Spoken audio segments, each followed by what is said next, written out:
Imagine that you are standing 20 meters from a bunker from which 3 machine guns are aimed at you.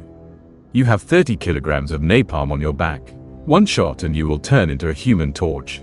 You have a weapon in your hands that only works for 7 seconds before it is empty. The firing range is less than that of the enemy.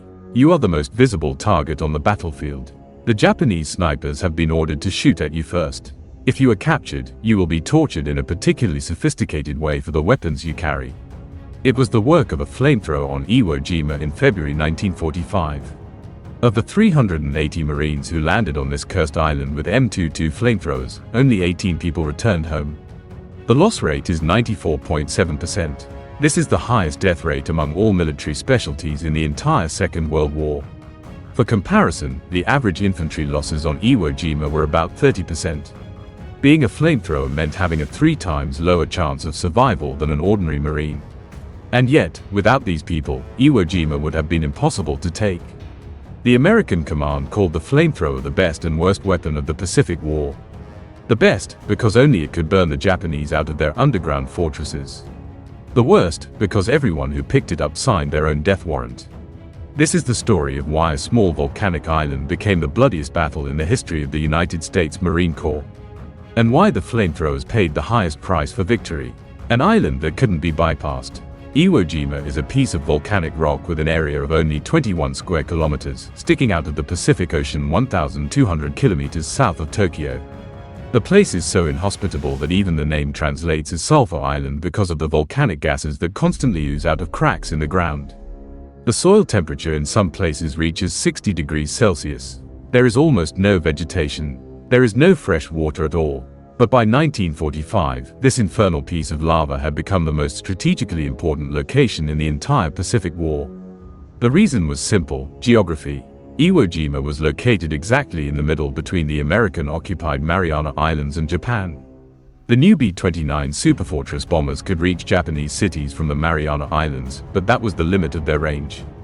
Any damage in combat meant that the plane would fall short of the base and crash into the ocean. The escort fighters couldn't fly that far at all. Iwo Jima had 2 active airfields and a 3rd was under construction. Japanese fighters took off from there to intercept the B-29. Japanese radars warned the mainland of the incoming raids 2 hours before their arrival. If the Americans had captured the island, everything would have changed. The P-51 Mustang fighters would receive a base to escort the bombers.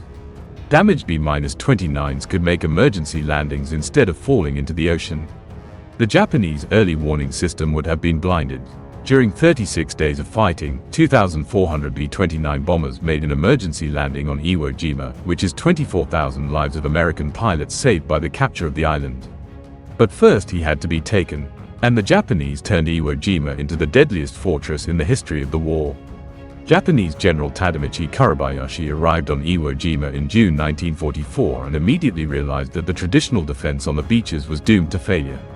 The Americans dominated the sea and the air. They could have dropped thousands of tons of shells and bombs on the island, destroying any ground fortifications before the landing began. Therefore, Kurabayashi decided to burrow underground. In 8 months, 20,000 Japanese soldiers and Korean workers dug more than 18 kilometers of tunnels. It wasn't just a trench system, it was a real underground city. Tunnels connected hundreds of bunkers, pillboxes, artillery positions and command posts. Some tunnels went 25 meters underground, deep enough to withstand a direct hit from a 16-inch battleship shell. Ventilation shafts provided air circulation. Underground hospitals, ammunition depots, barracks, everything was underground. Multiple exits allowed Japanese soldiers to disappear in one place and reappear in another, outflanking the Americans. Kurabayashi banned banzai attacks, the suicidal frontal assaults that the Japanese used on other islands. Instead, he ordered, each man must kill 10 Americans before he dies. No heroic but senseless sacrifices. Just methodically kill the invaders from hiding until you run out of ammo. The bunkers were masterpieces of military engineering. Concrete walls up to 1.5 meters thick, reinforced with steel beams. The embrasures are positioned to provide crossfire. It is impossible to approach one bunker without coming under fire from the other 2. They were so cleverly disguised that American intelligence officers often passed within a meter of the entrance without noticing it. On average, it took American troops 4 days to advance 1 kilometer. In some areas, a week for 200 meters. On February 19, 1945, the largest naval operation in the history of the Pacific War began. 450 ships delivered 3 divisions of Marines, 70,000 men, to Iwo Jima. 3 days before the landing, American battleships and cruisers fired 22,000 shells at the island. B-29s dropped 6,800 tons of bombs. The officers assured the Marines, after such a bombardment, there was nothing left alive. It's going to be a walk. They were catastrophically mistaken. The first waves of Marines landed at 9 a.m. On the eastern beaches, there was no resistance. The ominous silence. The Marines began to climb up the steep slopes of volcanic ash, a material so loose and fine that their feet sank to their ankles with every step. It was impossible to dig in. The sand immediately crumbled back. The tanks couldn't move. Their tracks were spinning in place. The jeeps were bogged down to the axles. People were moving as if on quicksand. And the Japanese waited patiently. When about 10,000 Marines and hundreds of pieces of equipment gathered on the beach, the Japanese opened fire. At the same time, from all sides, mortars, artillery, machine guns. Every square meter of the beach was pre-shot. The shells fell with such a perfect, methodical rhythm that it seemed like a machine was working. The Marines called it a meat grinder. In the first hour, 2,400 people were killed or injured. The intelligence officer wrote, "I've seen Tarawa, Saipan, Guam. But this, it was something else. The Japanese were invisible. We shot at rocks, at the ground, in the air, and we didn't know where they were." By the end of the first day, the Americans had captured a bridgehead 3 kilometers wide and 600 meters deep. The price is 2,400 dead and wounded. And there were still 35 days of fighting ahead. Traditional infantry tactics did not work on Iwo Jima. An artillery barrage, useless. The Japanese are deep underground.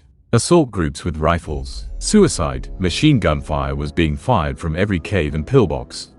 Grenades. They were thrown inside, and the Japanese either rolled them back or holed up in the depths of the tunnel, protected by concrete partitions.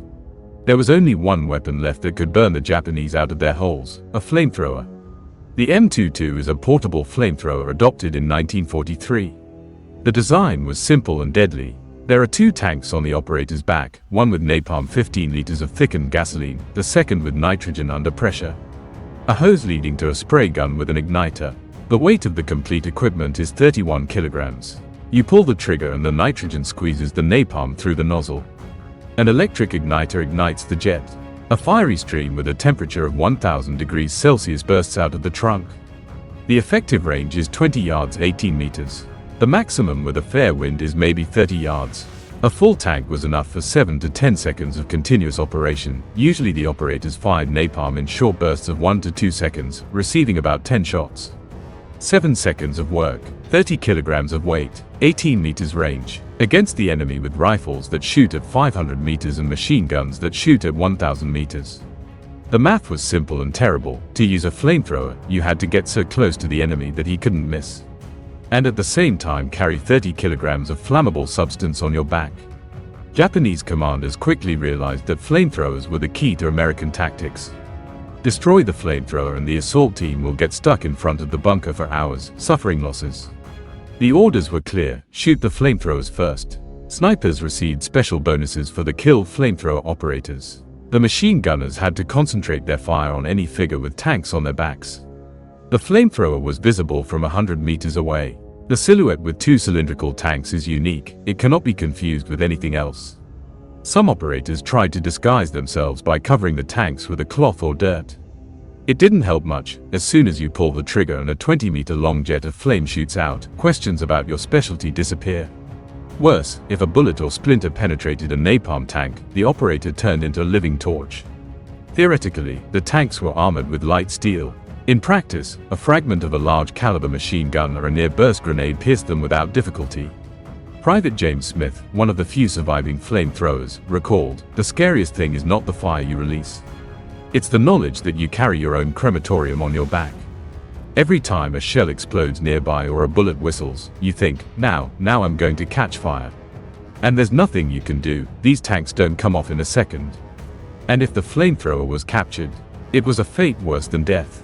Japanese soldiers hated flamethrowers with particular ferocity. Their comrades were dying in agony, burning alive in bunkers. The captured cameramen were tortured with sophisticated brutality. A typical assault on a Japanese bunker looked like this. First, the artillery preparation. Dozens of large caliber shells are raining down on the proposed fortification. Clouds of dust and smoke rise. When the shelling stops, it seems that there is only a crater in place of the bunker. The assault group begins to approach. 6 to 8 Marines with M1 Garand rifles, a Thompson submachine gunner, a Browning machine gunner, and a bomber with explosive charges. And a flamethrower. At a distance of 100 meters, the Japanese open fire. The bunker is intact. The artillery did not penetrate the 1.5-meter high concrete. The Americans are lying down, firing, trying to suppress the embrasures. It doesn't work because the embrasures are too narrow, and the angle of fire is limited by thick walls. The group begins a flank detour, comes under fire from a nearby bunker, crossfire, remember. They suffer losses. They're retreating, regrouping. The bomber is trying to crawl closer to plant explosives at the embrasure. He gets killed on the way. An hour or two passes. The group loses a third of its members. The Japanese are firmly entrenched in their burrow and methodically mowing down the Marines. And then they call the flamethrower. He approaches under the cover of smoke grenades and the fire of his comrades. Approaching at 18 meters is the maximum range. The Japanese are concentrating all the fire on him. Bullets are whistling around, hitting the ground at his feet, ringing on steel tanks. The flamethrower pulls the trigger. A jet of orange flame bursts into the embrasure.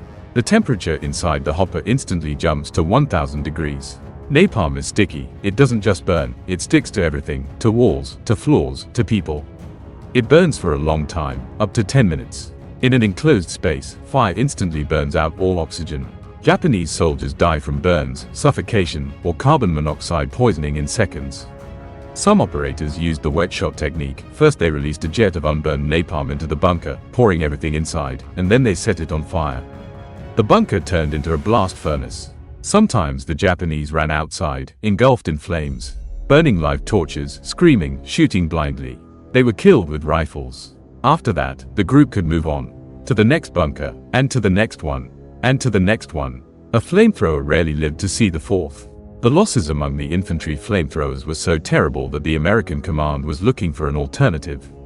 The solution was flame-throwing tanks, M4A3R3 Sherman, nicknamed Ronson after the brand of lighters. They light up the first time, the tankers gloomily joked.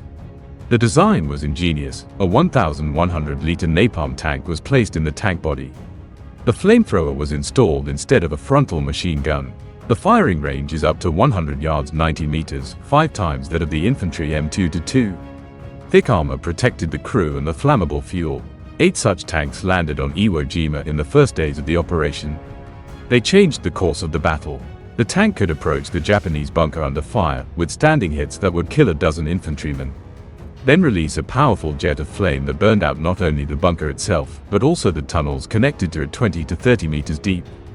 1,100 liters of napalm was enough for 80 rounds. The tank could suppress a dozen fortifications in one raid. The Japanese hated and feared flamethrower tanks more than any other American weapon. They concentrated anti-tank artillery on the fire Shermans, realizing that these vehicles were breaking down the defenses. Of the 8 flame-throwing tanks, 6 were shot down in the first 3 weeks of fighting. But they managed to destroy hundreds of fortifications and save thousands of infantry lives. By March 26, 1945, when Iwo Jima was officially declared captured, although fighting continued for several more days, the Americans had counted their losses. Total losses, 26,000 killed and wounded out of 70,000 who landed. The loss rate is 37%. Casualties among flamethrowers, 362 out of 380. The loss rate is 94.7%. 18 people survived, 18 out of 380. For comparison, even among demolition sappers, the second most dangerous specialty, losses amounted to 68%. Among the platoon commanders, 71%. Flamethrowers died 1.5 times more often than the officers leading the attack at the front of the line. After Iwo Jima, the Marine Corps began a recruitment crisis for flamethrowers. There were no volunteers. I had to appoint them by order, in fact, signing people's death sentences.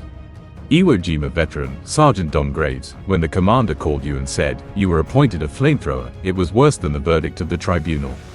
The execution would have been faster.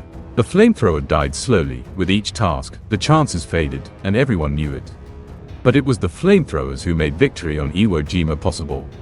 Without them, every bunker would have to be taken over by days of sieges with huge losses. The battle would not last for 36 days, but for months. Tens of thousands of Americans would have died.